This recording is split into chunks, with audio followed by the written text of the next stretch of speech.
I'll begin now. Good afternoon. A Floridian reading of Psalms 27, verse 1. Liberation is my light and my salvation. Whom shall I fear? Liberation is my strength, is the strength of my life. Of whom shall I be afraid? Let us pray. God, in your mercy, it is in your mercy that we submit ourselves, that we submerge ourselves. It's in mercy.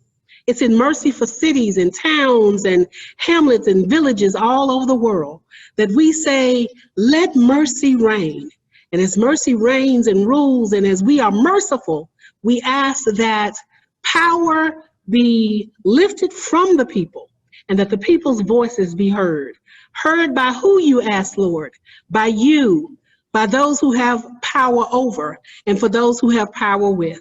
Is in the name of all that is good, all that shines bright and leads us into the light. Amen.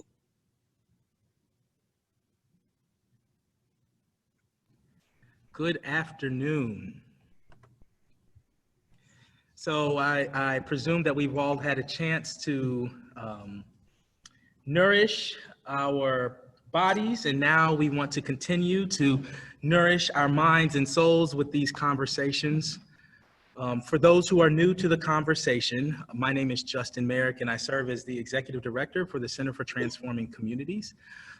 This is an idea that was seeded by the Episcopal Urban Caucus, which is a separate group from the Episcopal Church, organized to help the Episcopal Church, support the Episcopal Church in conversations around liberation and transformation, right?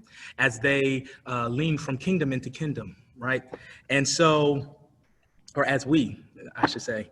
And so this conversation is a really powerful conversation. Let me retrack some of the steps of today. So we started off with a general conversation with local faith-based leaders that talk to us about the gentrifier's toolbox. So the idea of crime and safety, right, in areas, and blight being named as, and when we see murals sometimes going up, a visual art, right, that those are the signs and those are the tools that allow and produce gentrification.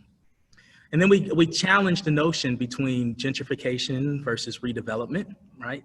And so gentrification ultimately is the confluence of different classes conforming to middle class standards, and somebody even threw out also the wealthy as well. And so then we went into specific examples of where Memphis, in the Memphis construct, where we are starting to see gentrification, where houses and homes are quadrupling in price.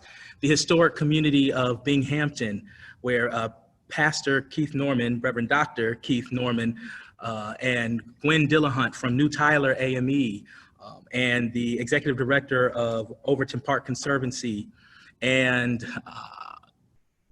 Nicole Dorsey, resident, led us in a really steering conversation where we saw how residents, in this case an individual, was able to organize, buy properties, talked about the historical context of East versus West Binghamton and the racial divides and resource allocation, all of those things. And then we took the next session to talk about, once we've identified that these challenges exist in the space, what are some of the tools that actually allow for us to combat and fight towards this shared economics collective responsibility. So we lifted up the work of tenants' rights protections and land trusts. And then we took our lunch. we took a break. And so now we want to welcome everyone back. So I'll get ready to cue video. And so we have on this panel, let me set this up correctly. We have on this panel a deeper analysis of two examples of where development is leaning into more equitable practices. And so we want to make sure that this conversation is framed in a way where we can really start to say, what does the reparative economy or the healing economies look like? How do we create less extractive and more generative systems? So we call this kingdom versus kingdom. Scripture. You see the distress that we are in, how Jerusalem is devastated and its gates are burned with fire. Come, and let us rebuild the wall of Jerusalem so that we will no more be a reproach. Let us rise up and build. So they strengthened their hands for the good work. The God of heaven, he will enable us to prosper. Therefore, we, his servants, will arise and build. But you will have no portion or right or memorial in Jerusalem. Nehemiah. So this session will explore the ways nonprofits, churches, and community organizers in Memphis are addressing the pervasive systemic challenge of the segregation of people with resources. The plenary will explore how God's economy and beloved community are shaped through the lens of reparative economies and equitable development. Crosstown Concourse, Memphis's vertical village, national award-winning, and the Historic Clayborn, ground zero for the 1968 Sanitation Strike, set the stage to unpack the comprehensive communities of practice needed to address gaps in traditional community and economic development. So on our panel, we have the Executive Director of Clayborn, Anasa Troutman. Anasa, you can come off the mic real quick. Hi, everybody. I should say the incomparable, and there's a really passionate story that I'm hoping you will share in terms of the evolution of where Clayborn currently is as well. For sure. And then Todd Richardson, did you just join, Todd? I did. Sorry, I'm late. No, this is great. You let us know, and so I may have been filibustering a little bit. But Todd Richardson, not executive director, but one of the founding architects of Crosstown Concourse and developer, and will be joining the conversation. And then we also have two residents as well, Fitz Dearmore, who also, well, I will let him unpack where he lives. And we also have Deborah Brittenham, who also is a resident, one of South Memphis, one of the Crosstown community, or Speedway Terrace, if you will. And the last but not least, Ben Schuler, the Director of Development, Real Estate and Development for Schulman, sorry Ben. Ben Schulman, Director of Real Estate and Development in the Medical District. So what we have is we have this large area in Memphis that is newly named Memphis Medical District, depending on who you talk to, right? Some will say, oh, that's North Memphis over there. Some may say that's South Memphis, but this emerging healing space in Memphis that has an $8 billion imprint, global imprint. So lots of resources that are coming into the Memphis community, and I'm sure you will hear some of those numbers as we later unpack. And so I want to frame from the very beginning, how do we lean into God's economy? How do we lean into beloved community? How do we start framing what the future vision is for healing in Memphis at large? What does that mean through an academic lens? What does that mean through a practitioner lens? What does that mean through an organizing lens? What does that mean from a developer lens, right? And how we all have to unpack the root cause of many of our challenges, which is race, power, and privilege. So I'd like to open up the conversation with Deborah Brittenham, if you will, Mother Deborah. And Mother Deborah, if you will kind of unpack, what we want to do is unpack the neighborhoods, right? And give us context to your home, growing up there, in context to Clayborn Temple, in context to the recent development that has happened with FedEx Forum, right, leading that surge. And kind of paint a picture as to the community that was there or is there, depending on how you would describe that. Good afternoon. Thank you, everyone. I was born in Foot Homes. Well, not actually in Foot Homes, in Collins Chapel Hospital. But I was brought home to Foot Homes at the corner of Vance and then Wellington, which is now Danny Thomas, apartment J in the Foot Homes, right there on that corner. And though our family only lived there 5 years, our parents also had businesses, a small business that had several locations in the Bill Street area.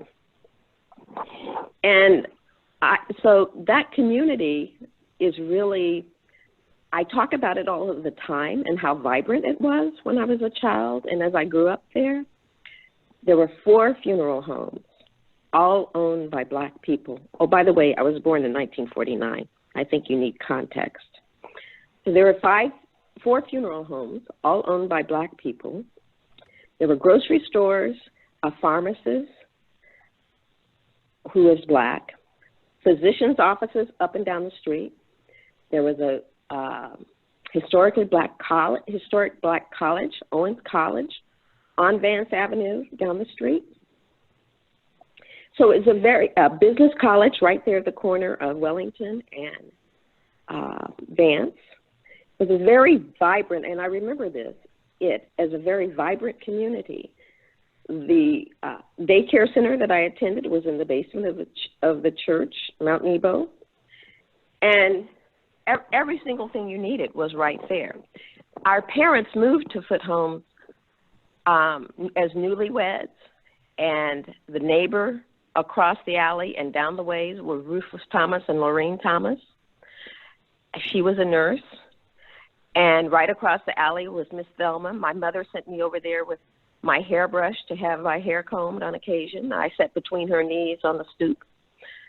And I remember still, my mother told the story of my going up and down the alley. If you knew Foot Homes, there was an alley at the back door, and I would go up and down the alley. This was when milk was delivered, and there was a little paper cap on the top. And I'd go up and down with a spoon and eat the cream off at the top of everyone's milk. And they all thought it was really, really cute and not at all like criminal activity.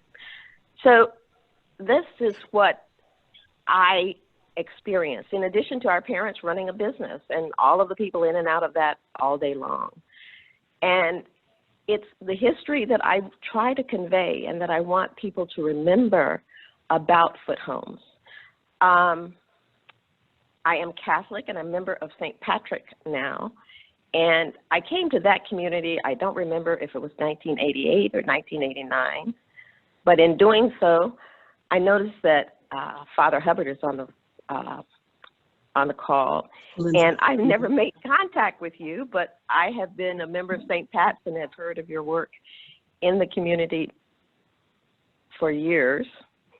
But when I joined St. Pat's had an active community relationship with the residents of Foot and Clayborn Homes. And it was largely an after-school program and basketball courts. And there was tutoring for the after-school program. There were summer programs too. But over the years, St. Pat's gave out peanut butter and jelly sandwiches, the kind of activity, peanut butter and jelly sandwiches, that I don't endorse, but they did do that for many, many years, and was a very active community there. When the issue arose of the remodeling or redevelopment of Foot Homes, St. Patrick's was very active in canvassing the residents of Foot Homes to see whether or not residents wanted to stay.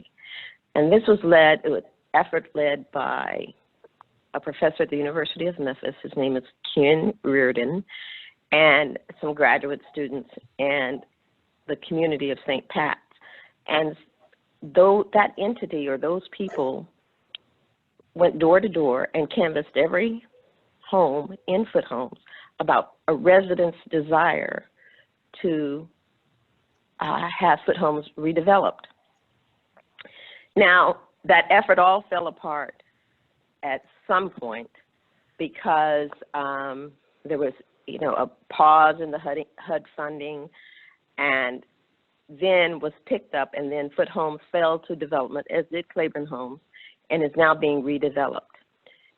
As a part of that, St. Pat is trying to monitor what is happening with respect to the development, and we sit, and we are involved with MICA, and this effort is through MICA, but we sit on the Memphis Housing Authority's executive committee to monitor the development of what's happening in Foot Homes. Now, that is a daunting task because these people have been together for lots of development in the city.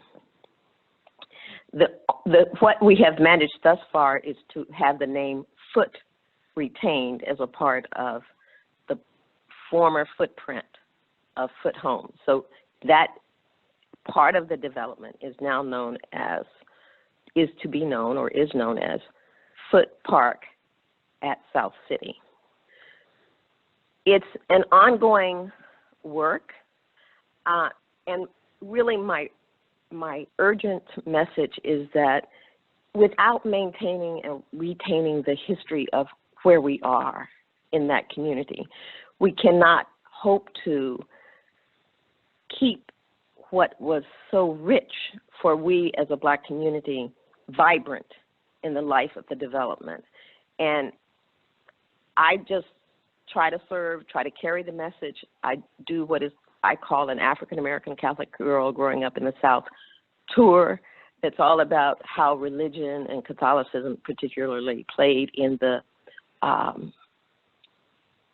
a role in the education of Black folk, and what drew my father to become Catholic in 1938. So that whole history that we carry, I think, is essential for development, and that's what I try to bring to the work that I do here in the city, and particularly in Foot Homes. Thank you, Mother Deborah.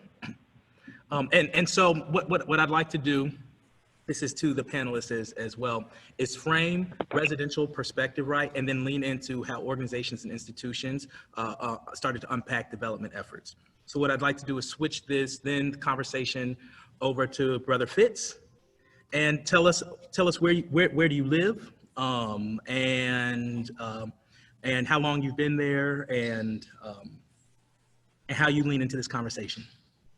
Thank you, Justin, and say hi to everyone there. I really appreciate the invitation of Reverend Jackson. I could never say no to her, and I appreciate being introduced to you and the other panelists.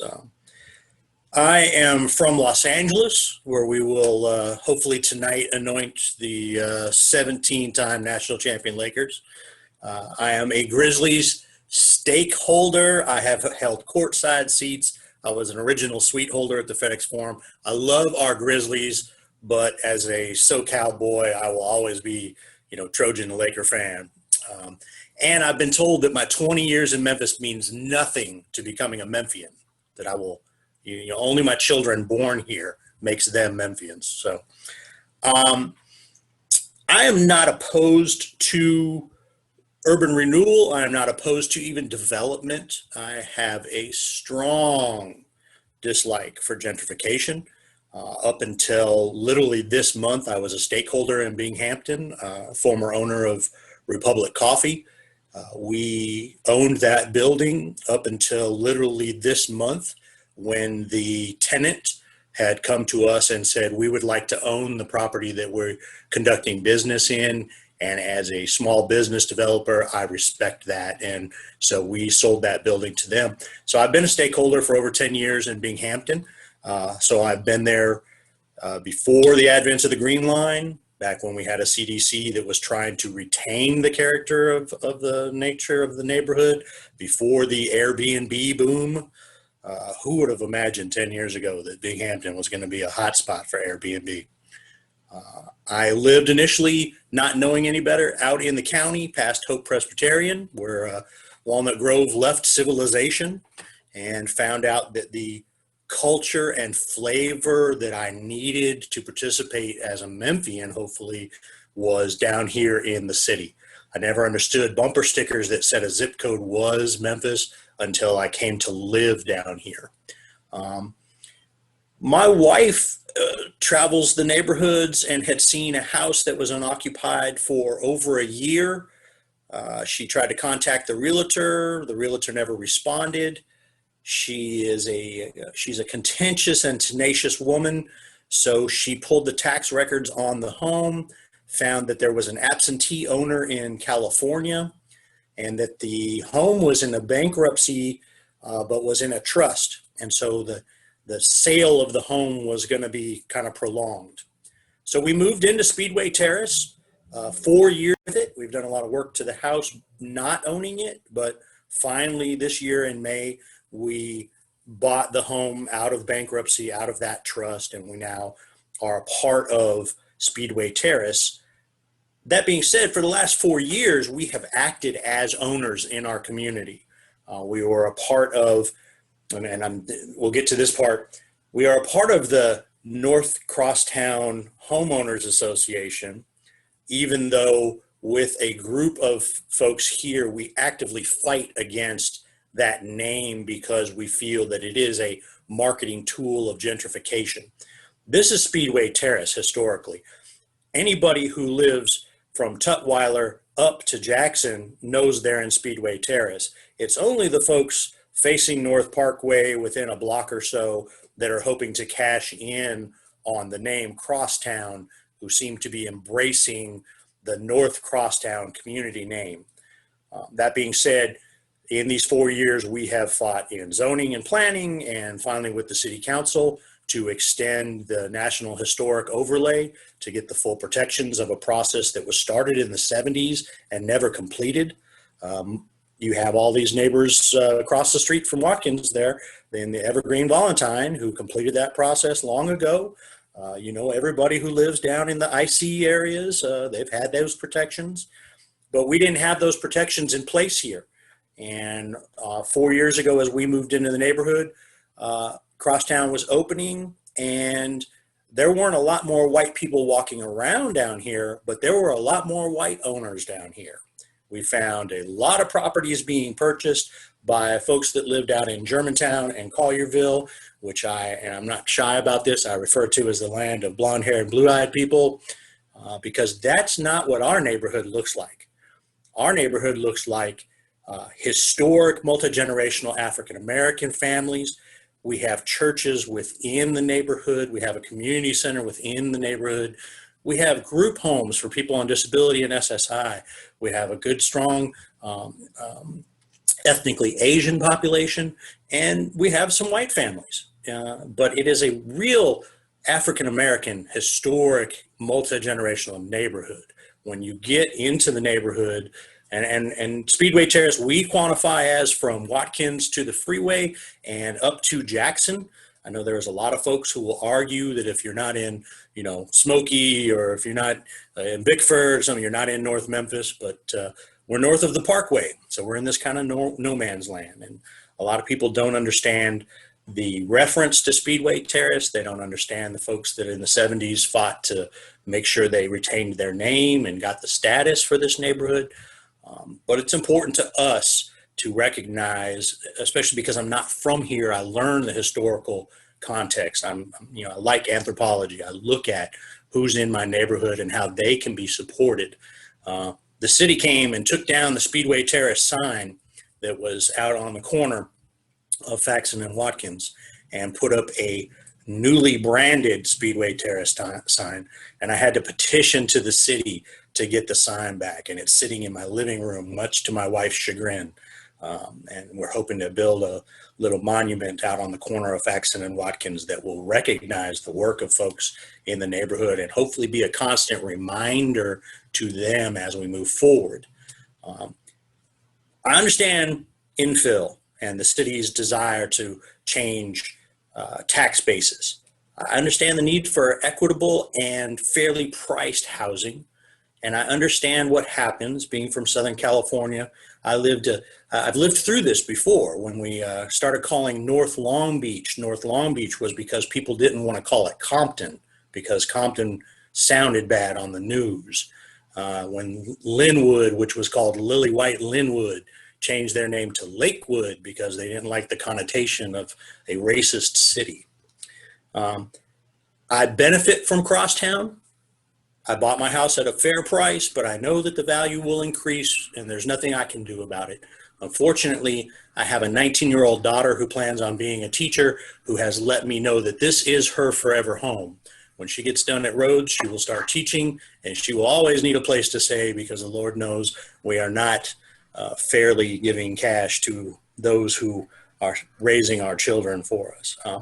I was part of the development group at Crosstown High School, so I have been involved in Crosstown to an extent for 5-6 years now, way before we picked a head of school, way before we got a XQ grant. One of my children does attend that school. One of my children attends White Station, and a child at Rhodes. I'm fully embrace a lot of neighborhoods here. When you talk about foot homes, I was one of the original investors in the failed attempt to put a Hilton hotel in the parking lot next door to St. Pat's back in the dawn of the Triangle Noir projects. There's a lot of missed opportunity here in Memphis, but I'm sticking with it because when you know what's wrong, you not only have the chance, but you have the obligation to try and fix that. And I yield the mic. Thanks for bringing me in today. Thank you. So one of the things at the Center for Transforming Communities that we are both honored and challenged, right, on taking the work. Listen, I moved to Memphis. I said this a little bit earlier, about 8 to 10 years ago. Memphis has a strident history, and the way that I try to support those conversations is that, leaning into it. So I'm thankful for these conversations, right? Because if we don't start leaning more into the conversations, without struggle, there is no progress, right? And so I think there's an opportunity from our conversation today to start to unpack what the root cause of some of these challenges are. That's the intent and purpose. And if we are going to lean towards a space of God's economy, if you will, that has come up several times, I continue to push that today, and liberation, then this is the necessary path, right, as to how we can start doing that. So Mother Deborah and Brother Fitz, thank you very much for helping to seed and give context to the area. Now, a couple of days ago, I had the opportunity, so I should share a couple of things too. I live at Crosstown, and it's something that I've struggled with. I was like, man, I'm not sure how to lean into this. One, because Crosstown is this huge initiative, right, that has helped or that has supported the idea of like redevelopment. And in the process, right, there's a lot of tension around conversations often. And so I reached out to Brother Todd about a week and a half ago. Brother Todd actually reached out to me a couple months ago, and I didn't see that, and was trying to engage in some other conversations. And so we were able to sit down a couple days ago. And one of the things, Todd, that I really appreciated, that as you entered, and this is not to steal your thunder, but it is to frame it from a space of authenticity, right, is you understand how you enter to the space as a white man. Brother Fitz, I did not know before today that I guess I should qualify. I am assuming that you consider yourself to be a white man. Yeah, okay. That's fine. I'm definitely your average white man. Okay. So this conversation to me is already layered. It's layered like with the types of conversations that we have to start to unpack. So Todd, in our conversation, I was actually excited to hear some of the things that Crosstown is looking at in terms of how it continues to shape, right, towards more equitable practices. Before you even dive into that, can you just talk about Crosstown at large? And then after that, I'd like to go to Anasa, right, to then talk about some of the development and the evolution of your work. So Todd, give us a full spectrum, introduce yourself, and a full spectrum, right, of the work, and then same thing with Anasa, and then we can dive into conversations. Yeah, thanks, Justin. Yep. And you can speak for me anytime. You just okay. So my name's Todd Richardson. Hi, everybody. I moved to Memphis in 2008 to be a professor at the University of Memphis. I was an art history professor and got involved with Crosstown back in 2009, really from the art side. The owner of the building really wanted to think about redevelopment from the perspective of the back then would be called the creative class, but really wanted to have the foundation, the spark, if you will, that started the conversation around Crosstown be related to the creative community. And so that's how I got involved. But to your point, Justin, I mean, just to say it, I'm a white male who was an art history professor that then was able to be the co-leader of a massive commercial real estate development. That is the definition of white privilege. And so I enter into this conversation with that awareness. And it's only then that, I think productive conversation can happen, at least from my perspective. So Thanks for allowing me to say that. So over the course of about 7 years, there was the Crosstown project that I co-led with a guy named McLean Wilson. And a long story short, it is instead of thinking about the building simply as space to be filled, we thought about the building as an opportunity to create a community and a space that had been abandoned for 20 years. So when you think about a neighborhood and all of the things that are important components of community, from healthcare to education, to arts and culture, food, instead of spreading those things out horizontally like you would in a traditional neighborhood, we thought, well, we'll just stack those things on top of each other that are the 10 floors of the building. So I don't know if it's original to us, but came up with this vision of a vertical urban village where we have retail and office and healthcare and education, and the arts, as well as 265 apartments on the floors 7 through 10. There is a high school there. There's a contemporary arts center there. Church Health has its operations there as well. And so you really have this crazy collection. My favorite time at Crosstown pre-COVID was getting on the elevator at about 7:45 in the morning, and you would have couple of students going to class, a couple executives going to their healthcare offices, and a couple of people in pajamas taking their dogs out. and it was awkward at first, but then everybody kind of, as Justin would say, leaned into it and said, "Hey, have a good day at school," and just talk about it. So it's a great mix of people. So I live here. I've lived here for over 3 years now. My family lives here. I have a 11-year-old and a 16-year-old. The 16-year-old is a junior at Crosstown High, and my office is on the 2nd floor. So I think that's an illustration of eating your own cooking. And so we love it here, but also know that we still have a long way to go.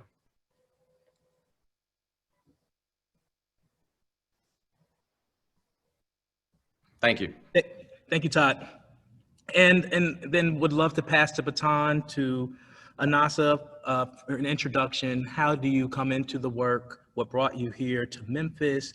How has work grown at Clayborn? And then that'll set the stage for the larger piece. Thanks, Justin. Hi, everyone. My name is Anasa Troutman. I am the executive director over at Historic Clayborn Temple.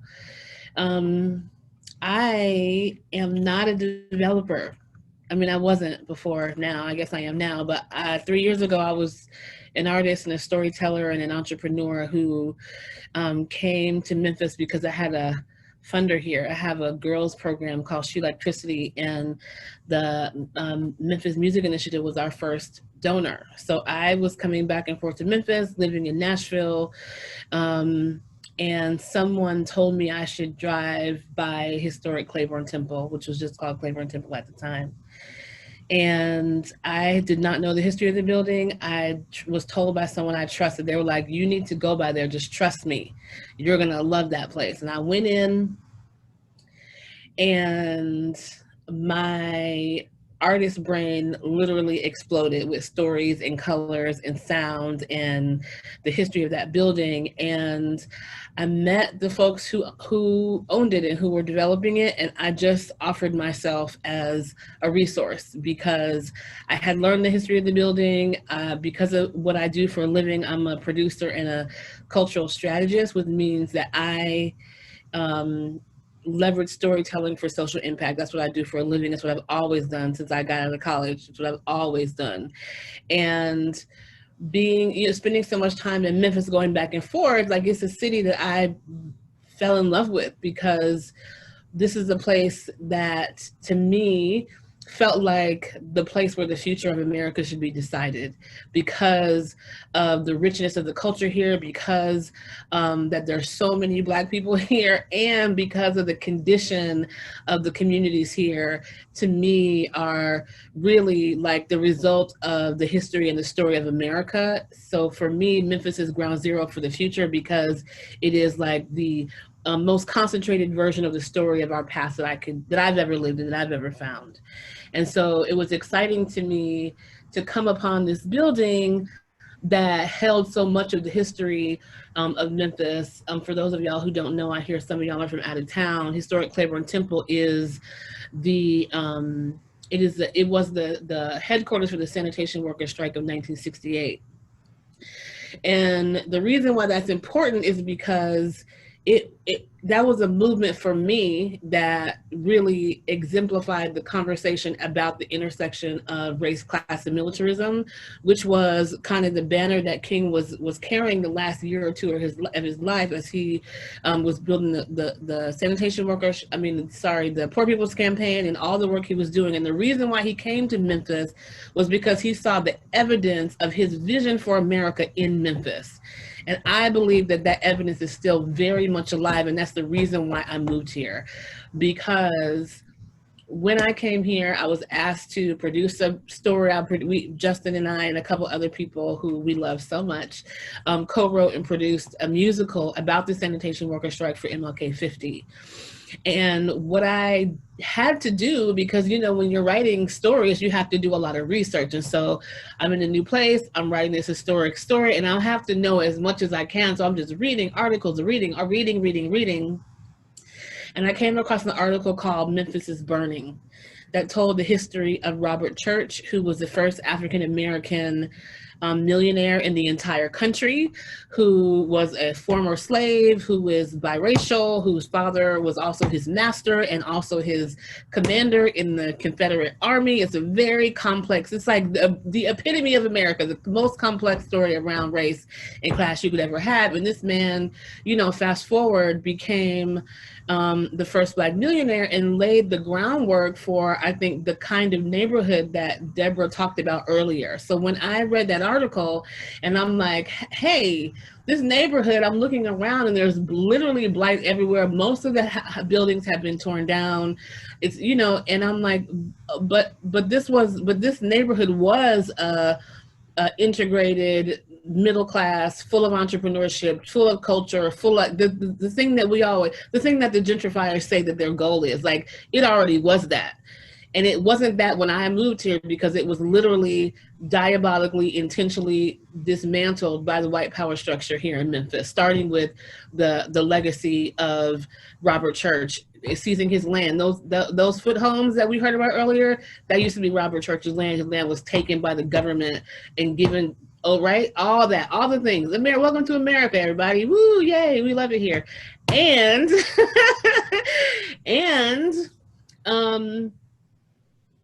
the thing that was exciting for me about Clayborn was when I read that article, I was like, oh, wait a minute. This story of the sanitation worker strike is not just about, you know, the sanitation workers and Mayor Loeb. This story is about Robert Church and E.H. Crump. This story is about the theft of land and the forced labor that is the foundation of America. So when we talk about people who are, what were you were saying, Fitz, like outside owned landowners who are coming in, buying land up cheap, developing it for their own, you know,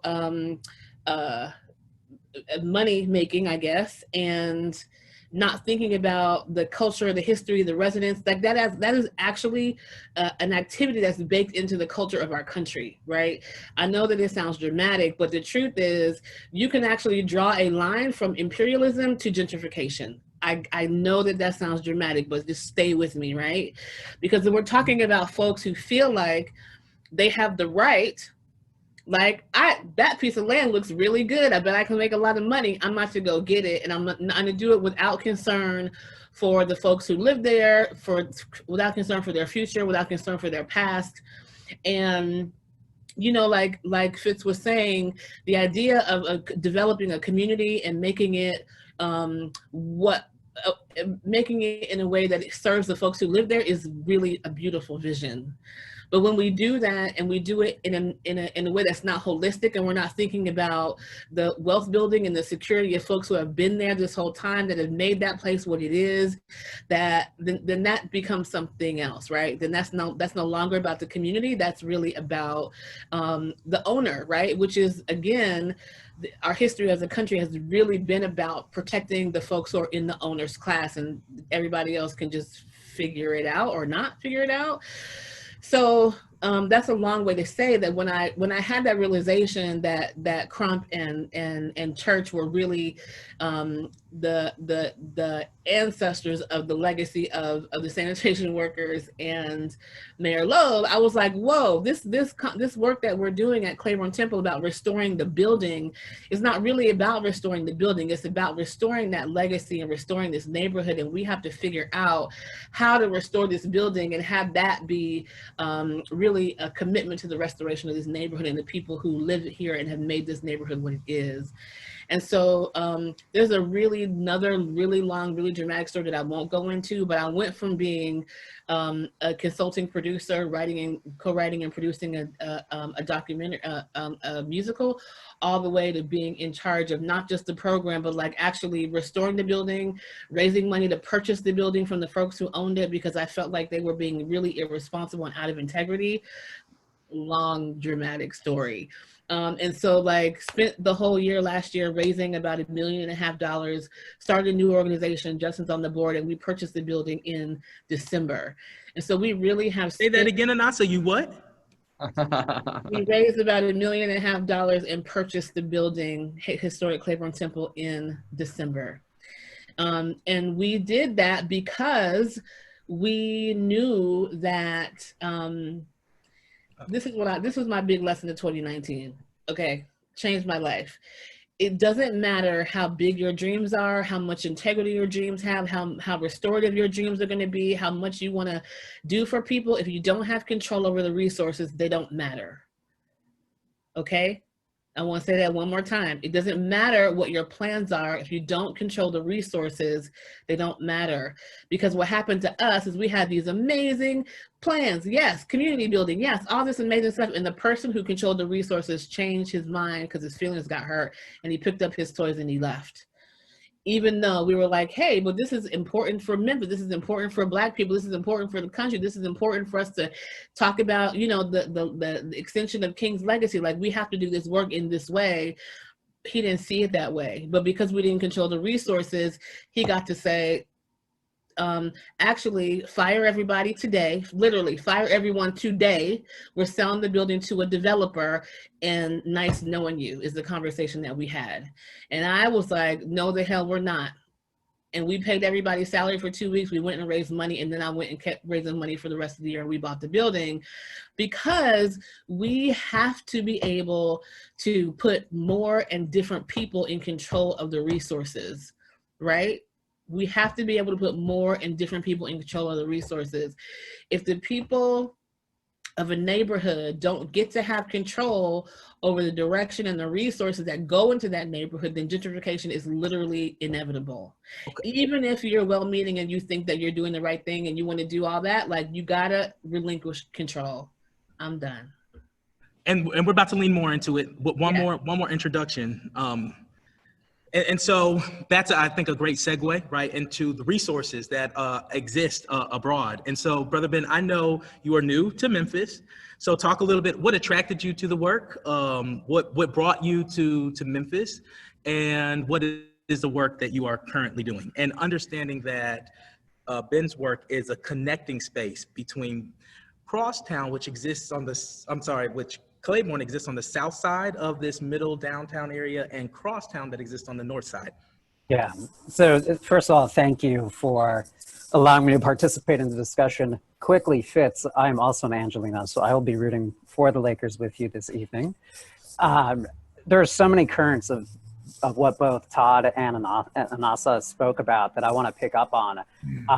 And, you know, you really can't tell the story of the Memphis Medical District Collaborative, which is the community development organization for the medical district at large, encompasses 8 distinct neighborhoods. But you really can't tell that story without telling the story of what's been the predominant mode of growth in this country since the post-war period. And that has been viewing growth as economic growth and spatial growth over a horizontal landscape as one and the same thing. And I think that goes back to Anasa's point, this through line with imperialism and gentrification. Americans also, a subset of Americans, I think, excel at creating and then abandoning communities, right? And when you think about what sprawl, what this horizontal spatial growth has beset upon our landscape, it is kingdom. It is this notion of dominion over land, the separation of uses, the separation of buildings, the separation of transportation modes, and the separation of people.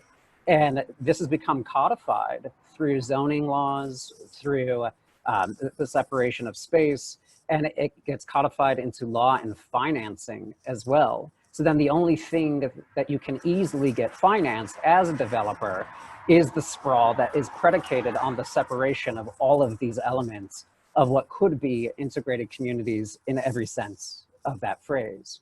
So the question that we ask ourselves at MMDC is, well, how can you rewrite the rules of development so you can repair the landscape with a density of uses, a density of transportation modes, a density of people, and to Justin's point, to serve as this connector and facilitator. There's one project in particular that we are partners in that I'll bring up specifically, which is just north of Poplar by Methodist Le Bonheur Children's Hospital. And it is a scattered site housing infill development.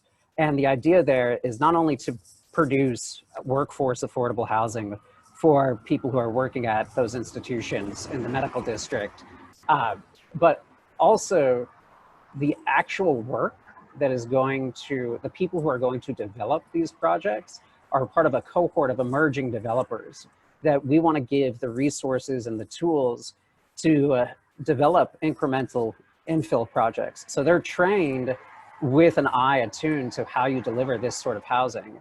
And we think in a city, you know, with over 30,000 vacant lots, this is going to have a lot of resonance beyond just the medical district. And that's just one example of how we're trying to take these larger big pictures, big picture conversations and questions and dial them down into delivering and connecting to resources so they can actually be executed and acted upon. Thank you. So we have our 5 panelists for today. Right, ground starts shaking, da, da, da, da. All right, so what I would love to lean into, this is a bit of a paradigm shift. Often, you know, when we have our culture bearers on the phone, which in this case, our senior culture bearer is Mother Deborah Brittenham. And yes, Anasa would love to help create that connection. Mother Deborah, if you will lean in. So I know that you are on the board for the Memphis School of Servant Leadership. And I would love to propose this question and frame it like as a culture bearer. Often we talk about the history, right? But if you will, can you lean into like, how would you lean into the future visioning, right, of the work and development that's happening? Or how have you, maybe is a better question, have you leaned into the future visioning of the development work? When you think of your home, right, in the South City area, which South Memphis area, right? I know South City is a new name. And then also, how does that contextualize with moving across the medical district all the way over to Crosstown? Like, what do you think needs to happen? And then will you also lean into kingdom versus kingdom and helping to frame those parameters for everybody that's listening now? It was you that I originally heard, I think, say that. And so I'd love for you to do that. Originally heard say kingdom? Is that what you're saying? Yep. Originally heard say kingdom? Yep. Oh, okay. Oh, let's start there. I know more about that. Okay. Well, so this kingdom originated not within the School of Servant Leadership, but within a larger body of people who do servant leadership work all across the country, people that I'm associated with, who are nuns and community organizers and lobbyists and all sorts of people who are involved with social justice issues. And I believe the first place that I heard that term, kingdom, was with the Medical Mission Sisters, who are really a organization of nuns who work overseas, largely in people that are amongst peoples who are underserved, have underserved healthcare needs. And the idea is that when we pray the Lord's Prayer, when we say, "Our Father who art in heaven, hallowed be your name, thy kingdom come," that was a prayer of resistance, because those people who were praying that prayer, that Jesus was teaching to pray that prayer, were laboring under a king, an unfair king. So to emphasize that kingdom come would mean a relationship that we want to come, that God would envision, that an entity, a divine entity would envision, would be, we are in relationship one to another as kin, and not as, and that is an undoing of kingdom. So the kingdom to come, it's an irony, it's an irony, would be the kingdom of the people, one to another, each of us having full authority, responsibility, and participation. So that is why, and we don't hyphenate that term. We want it to be a term that is new to the lexicon and becomes recognizable as an undoing structure of the power structure that exists now. So kingdom, one in relationship to another, all with authority and power. Now, to the question of my involvement in, if you believe that, you have a very difficult time working within the structures that exist. And for me, that is my personal greatest frustration. And I don't know how to undo that. Because at some level, if you do this work, you have to tolerate that power structure. You have to put yourself in there, no matter how painful it may be, and it is painful. You have to sit at those tables and hear that over and over and over again. And to know that, to be told that, okay, we will retain the name of Foot Home, but it can't be Foot Homes. That's just a name that's too tarnished, too dirty. No one would ever move there. We have to make it something prettier, nicer, like Foot Park. And is that a victory? I'm not certain. I don't think so, but it felt as though that might be all that we could gain. So I think one lesson is to stay in the conversation. Someone has to bring the narrative of undoing the power structure. I want to say to Fitz, who talked about building a hotel on that parking lot, that is the site of one of our parents' businesses, right there where that little shack is. So when you said that, I just had a vision of this big building going up on top of our parents' business. But I think just to stay in the conversation, those of us who see ourselves as community workers, organizers, and to know that the work is difficult, it's hard and challenging. And I think the Center for Transforming Communities, in trying to do it, in doing its work as it does, in hubs and building real strengths of relationship in various communities, I think that has power and great possibility. I also say this always, and I don't know how many people here are people of faith, but in order to do this work and to do it well, you're not going to just do it out. You can't do it out of your head. You have to do it out of something that calls on you to do something that is greater than yourself, that is not going to, that answers to something higher than your intellect or your talent or your gift. You're going to have to, doing this work requires you to do something that's painful to yourself, giving up power, white privilege. And that is something that in my work, community organizing work, people don't do unless they are working out of a faith component. Now, that doesn't mean that, for me, and it doesn't mean that that what may come in is not enjoyable, but in really to share the power, if you want to do the work, to share the power with people that you're building on top of, or alongside of, or behind of, then you're going to have to do, that work has to be done out of a place that does not at all serve oneself. And that's the call that we have as people of faith, that we ground ourselves in knowing that we do this work, we may not benefit. It may be generations to come, but we stay in the struggle no matter how painful. Mother Deborah, you just laid a lot. That was powerful. One of the initial things that stood out to me was the new language piece, like that kingdom and making it. And I've actually heard Anasa talk about that in the past. We have others on the call, Reverend Jackson, Floridia Jackson, that always talks about language justice, right? Because before we can like embody what the new has to be, we have to sometimes really contextualize the old and understand what nuances need to be shifted so that we can physicalize what actually needs to happen, right, and manifest that. So I would love to take this conversation to two other places. Let's first visit, because I know there were some restrictions on time that you initially had said. This is actually to the panel, because Ben, I don't know if this may trigger anything for you as well,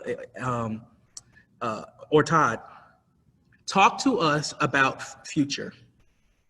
All right, so unpacking this language piece that Mother Deborah just did, and moving the conversation in a way where if we could remove all barriers and start to restrict, like what are the next practical steps in reimagining, right, what I would call like a reparative healing economy space. And in context to your work, how are you helping to embody and embrace that now? And I can think of examples in each one where you all are leaning into that. So please share, the floor is open. And then Fitz, I have a follow-up question for you on that. I can quickly outline what we're doing because it's really becoming half of our work. So half of our work, because we're a historic site, Clayborn is now a national treasure through a program with the National Trust for Historic Preservation. And so we absolutely have, a responsibility to be able to welcome people into the space, to tell them the story of the sanitation workers, to extend that to the story of Memphis, and do it in a way that is as modern and enjoyable and as like competing with TikTok as possible, right? But for us, to tell the story of the past without leveraging that for the story of the future is irresponsible. So we have thought a lot about this question about the future and how it is that we are going to impact the things that we're critiquing in the past story, like how are we actually repairing them in the future story. And so we are developing really a community of people who can do that work with us. We started our community engagement work last year called In This Place. Our 2020 iteration of it was in partnership with CTC, and we're really grateful for that. To be able to start to bring together this community of people who wants to have this conversation about the future and move it into action. So what we've been doing is really developing a conversation with three different pieces of it. One is the storytelling. As a cultural strategist, everything I do has a storytelling in it, right? Because that's how we get people to connect with each other, and how we get people to move. The second part of it is restorative development. Again, this idea that the restoration of space should be committed to and in alignment with the restoration of the neighborhood and the residents who have been there historically. Like absolutely welcoming in new people. We're not saying that like, new people, come on in, but do it understanding and respecting that there are folks who have been living their lives generationally in this space, and that you're actually walking into a pre-existing culture, not creating something because of whatever. And then the third thing is community wealth building, because we know that like it's been interesting for me here in Memphis, the conversation around like support of poor communities and Black communities, and the approaches of things like financial literacy and job training and all of that. But if you study American economics, you know that that is not how people get wealth in America. It's not through jobs. It's not through learning how to balance your checkbook. It's through ownership. It's through land ownership. It's through entrepreneurship and the ownership of businesses like Mother Deborah's family. And we have to be able to come up with models that allow Memphians the way they are today, not like, oh, go to college, get a good job, stack a nest egg, and then you can participate. It's like, I want the person who doesn't even have a bank account to be able to participate in wealth building today. And so we're looking at like cooperative ownership. We're looking at other models that would be considered new economy models to bring them into our neighborhood, and then also to help other folks in other neighborhoods do that same work. So we've already brought about a $400,000 investment into another neighborhood, into Orange Mound, through another Black female artist-led institution, because we believe, one, that Black women should be leading right now. We believe, two, that creatives should be leading right now, because it is the creatives who have access to the imagination that we need to rethink how we do everything.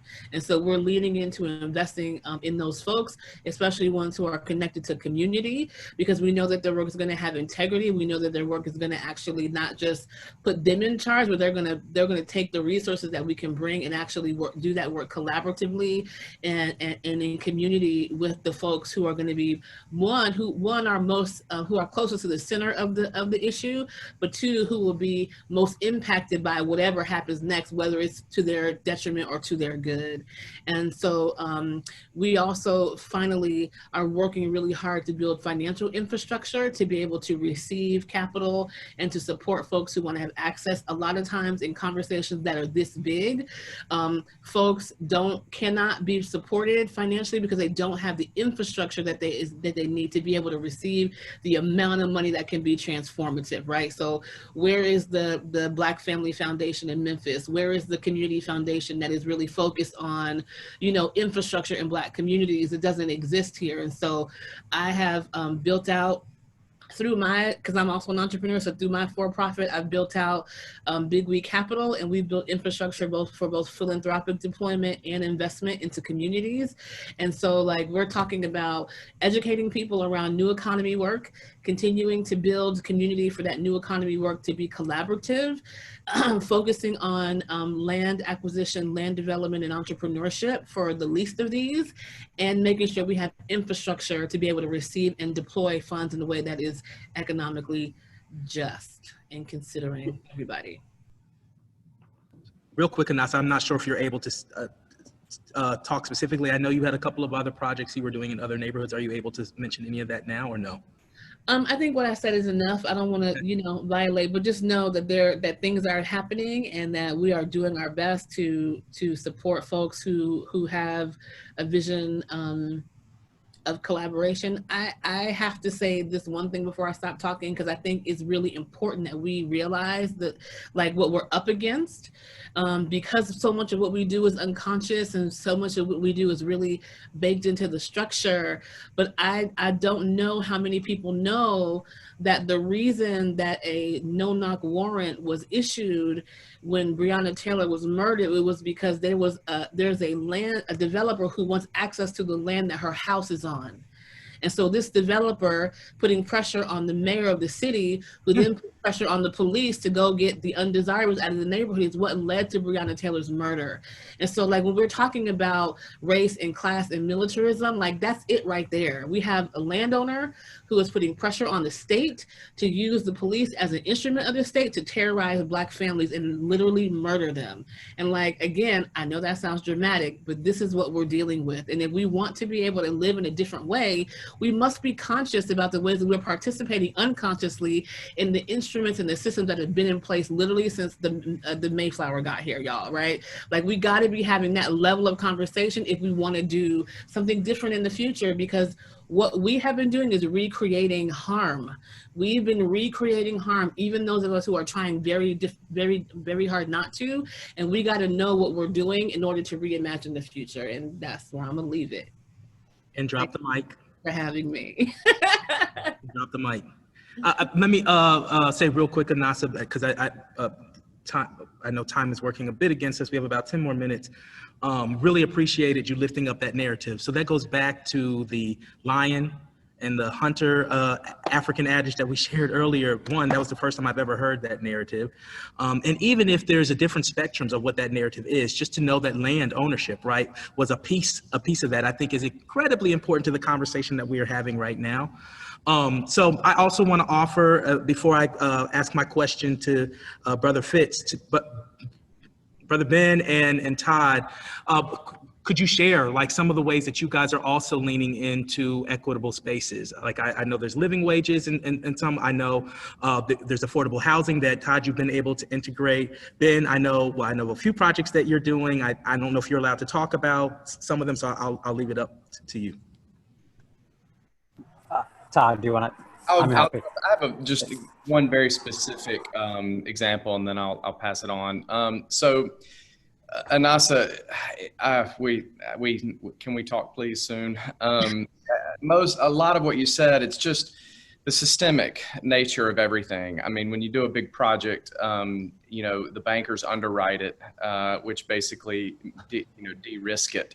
And the way you de-risk it is it's been done before. I mean, no, you don't have to say anymore, right? It's been, since you said the Mayflower, it's been done before. And so you get rewarded by the bank for doing it the same way it's been done before, because if it's been done and was done well, then it's de-risked and you can get a loan to do it so that you continue to, and the systemic things that we encountered at Crosstown from the funding side of things, even how we got funding initially for construction and then what we had to do that was literally the opposite of what we had to do in the beginning to get permanent financing, because we were, it is an amazing story. I won't go into all of that, but I do want everybody to know that Crosstown is a for-profit private development. We had to be in order to utilize two of our primary sources of funding, which was historic tax credits and new markets tax credits. Historic tax credits are subsidies, federal subsidies to incentivize the rehabilitation of historic buildings. New markets tax credits are subsidies to incentivize development in what they would define as low-income census tracts. So in order to get tax credits, you got to pay taxes, and so therefore we're a for-profit. But we would have been a nonprofit from the beginning had we been able to. So there's a 5-year compliance period of those tax credits. We're now 3 years in. So once that compliance period burns off, Crosstown will effectively convert into a nonprofit cooperative. And in anticipation of that, we actually operate as a co-op right now. So what that means is, so my official title is president of the Crosstown Redevelopment Cooperative Association. I then answer to a board. That board is made up of representatives from our tenants. So you've got a 1 million square foot commercial real estate development where the leader of it actually answers to the tenants instead of the tenants answering to the landlord. Then all revenue generated by Crosstown, it actually goes back into the building and the surrounding community. So long-term, Crosstown is a new revenue stream for the Crosstown area. So the profit that's generated is not going to the owner, because the owner is the co-op. And the co-op then is the building and the community around it. So Justin, I think the best answer to your question about how we're leaning into investment and continued relationship with the community is by Crosstown becoming an engine for revenue and sustainability and reinvestment in the building and the community itself. And that the tenants, Church Health and Crosstown High and Memphis Teacher Residency, Methodist and St. Jude, these are the representatives who will be making the decisions about where that revenue goes in the future. So I want to highlight, thank you for sharing that, Todd. So all of my folks that are here from Orange Mound communities, I think there are a few from Douglas, where you are really starting to lean into these conversations around development and redevelopment for yourselves. One, I think Todd said some really important things. This is the consummate teacher in me, and I can't let that go past. So the historic credits and the new market tax credits. One, how are we organizing to make sure that we understand what that content is, right? Because I thought that was actually pure genius. When I look at the model, right, of Crosstown, how they leverage partnerships that allow for there to be sustainability, the question then becomes, what are we sustaining, right? And what are the programs that we're sustaining?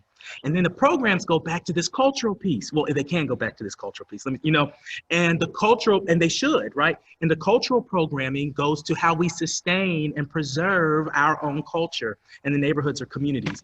I know that Clayborn is also looking at some shared co-op type of models, and even shared ownership, like even leading into shared ownership. I know you didn't tap on that. I don't know if you want to, but I also want to give space to Ben and also understand, like, I'm hoping this will be a continued conversation, right? A series where we can start really having the deep conversations out where there's no restrictions. I think that's a big conversation. A lot of times when we're hosting these spaces, there's restrictions as to how we lean in. And knowing that we have to lean into this from a space of race, power, and privilege, I'm appreciative of all of you, the panelists that are here. But I really wanted to make sure that I marked that, because part of, and I said that we sent this out to all of our panelists, and for those who don't know, is that we're recording it, but we're recording it so that we can take it into the communities and start organizing. Like that's the best part about it, right? We have expertise, Ben, Todd, Anasa, that are on the call. Residential expertise from Mother Deborah to Fitz. How do we start putting samples, little modulars, that we can put together? And so we have to start educating and building capacity around what is the best for-profit, nonprofit, what is the best St. Jude's to ALSEC model, right? That allows for us to start sustaining this work in perpetuity so that we're less dependent. This is where the conversation really goes.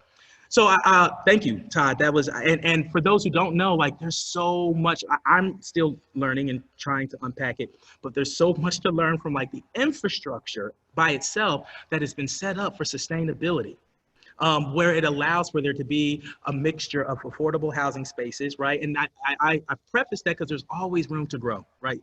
But we have to be thinking from a part of what Mother Deborah said, I don't know if you all caught that in the language piece, was we also are functioning alongside systems. Where we choose to position ourselves, in that is part of the larger piece of what collective responsibility looks like and how we take that on. And so I propose for all of our panelists that are, panelists and listeners that are listening in now, to start identifying what space you hold and how we can, like, create this more collective space around what that upward mobility piece is. So we have about 3 more minutes before we need to wrap it out. Or wrap it up. Ben, did you have something that you wanted to highlight too in terms of equitable development? And then I'd like to go to one word from everybody of the panelists as to how you would finalize it. Sure, and I'll try to be brief. Before dialing in specifically to some of the programs that we have at MMDC, I just want to reiterate how critical I think that this language conversation is, because really discussions about development are discussions about agency, and for too long, only one predominant view has had agency in how development occurs. So I think we're at a critical inflection point where in architectural planning and development circles, the rhetoric is around inclusivity and equity, but the problem is that the toolkit to actually deliver projects has not been changed, right? And that speaks to the difficulties that Todd had mentioned in financing projects that any developer goes through. So until we are able to rewrite the rules so the tools within the toolkit marry the rhetoric that's now being espoused, we're at critical danger of alienating people even further. So I think that goes back to what specific things we can offer, which is making sure that the tools in the toolkit speak with a bit more integrity and ability for everyone to have agency over them. So what does that mean, right? That means for MMDC, we have a number of financing vehicles that we are spinning up that are available to a much larger ecosystem of people who would potentially be turned away from a traditional financing source to allow more voices into the mix of what development should occur. It also means that we are trying to weave cultural equity through development. And there are a number of projects where Justin and I have had conversations. I can't speak fully about them now, but how do we weave history through and tell these stories through development that is occurring in the neighborhoods of the medical district?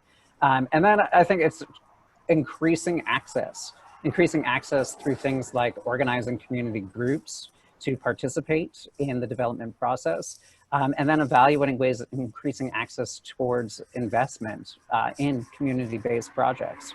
I know we're running out of time. It's 2:20, so I'll stop there, but I'm thrilled to continue the conversation with any and everyone. Thank you, Ben.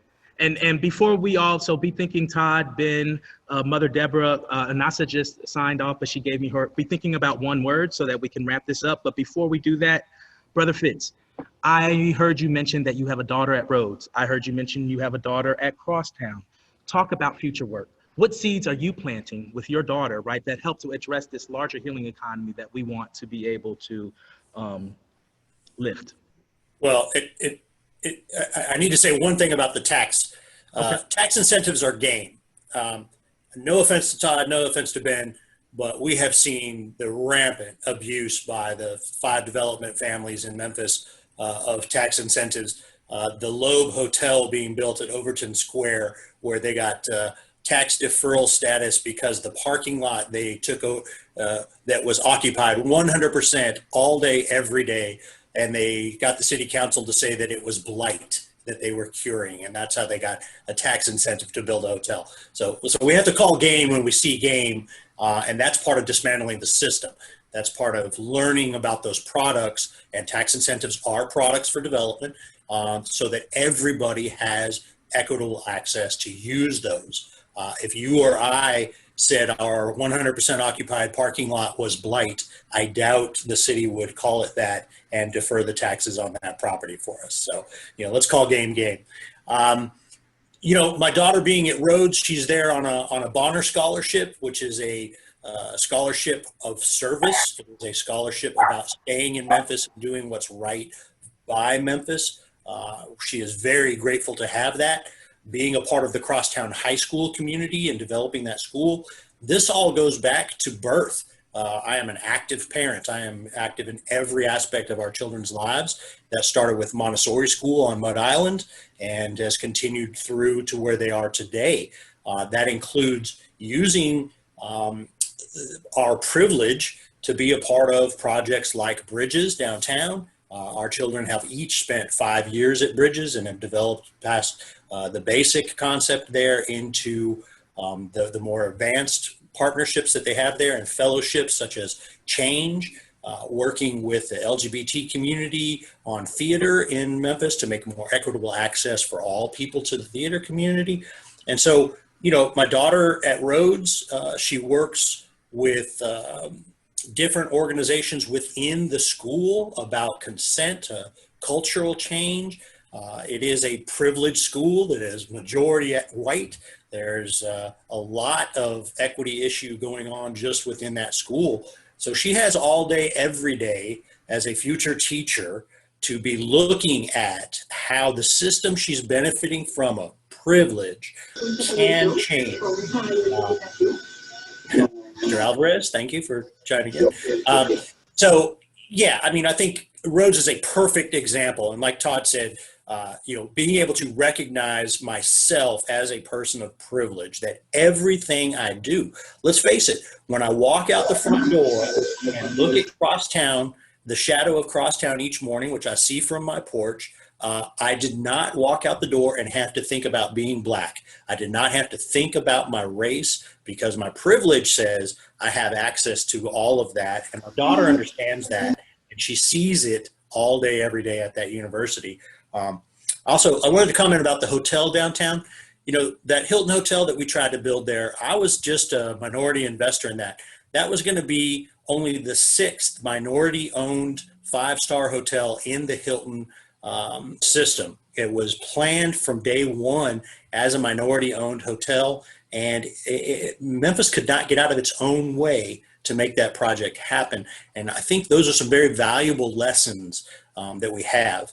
Financing was not going to be made available on a $60 to $100 million project to African Americans that any group of 5 white guys could have walked into a bank and said, we're going to build a 5-star Hilton hotel on this corner, and they would have gotten a blank check. And that's the reality of the inequality that takes place, and why I have to get up every day and work on equity, on who my partners are, and how, if the color of my skin and my ability to speak well can lend to them having better access, I have to leverage that privilege of mine to better their opportunity and let them take over. I'm not against ownership. The guy next door to me, he's African American. He owns that property. I'm against gentry. I'm against that landed class that has ruled here in Memphis. And those 5 development families, I don't want to lump Todd and Ben into that, but it's very clear on a day-to-day basis when we drive down the streets of Memphis where that power lies. Thanks for letting me share. Thank you. Brother Fitz, it's an honor to say brother. Brother Todd, Brother Ben, Mother Deborah, if you will all leave us with one word, and understanding that this is the start of these series of conversations, right? And that we want to continue to lift truth to power. So whoever wants to chime in, just one word that kind of sums up where you are, or the word you would want to leave us with. I'll start with Anasa said,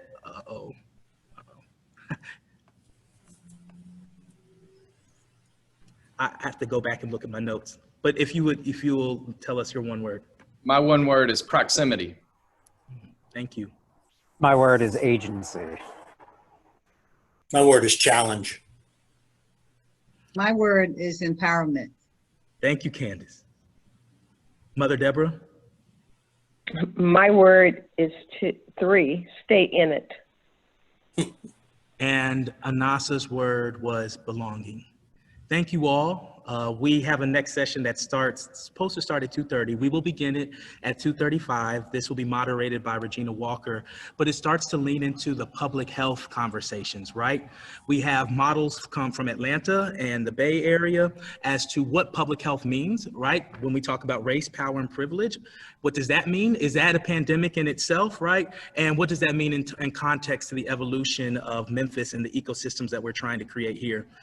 Thank you all. We look forward to the next session.